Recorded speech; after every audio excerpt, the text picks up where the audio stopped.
कृष्ण हरिताई, रामकृष्ण हरी. कुठून आले आपण मी इथूनच इंदापूर मधलीच आहे. आणि किती वेळ झाला येऊन इथं? मी खरं तर सकाळपासूनच पालखी येण्याची वाट पाहत होती आणि पालखी जवळ इथे इंदापूरला आली तेव्हा आम्ही पालखीला आमच्या गावात आणायला गेलो होतो. सो मी सकाळपासूनच इथे आहे. काय शिकता तुम्ही आता दोघी पण? मी पुण्यात जॉबला असते. आणि मग सुट्टी काढून यावं लागला असेल ना?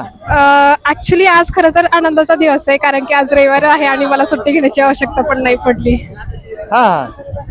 आणि आता वारकरी गेल्याच्या नंतर काय वाटतं बरं?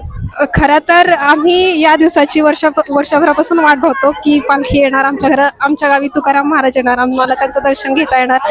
आणि सकाळपासून आणि खूप दिवसापासूनच आम्ही तयारी लागतो, गावामध्ये स्वच्छता करतो, लोक येतील त्यांच्या जेवणाची तयारी करतो आणि त्या दिवसाचा आनंद घेतो. आणि नंतर मग गेल्यानंतर दुःखच वाटतं.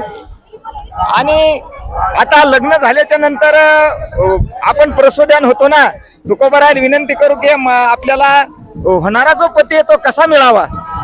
वारकरीच मिळावा का नाही? आवडेल मला वारकरी असेल तर. धन्यवाद. थांबू आपण. रामकृष्ण.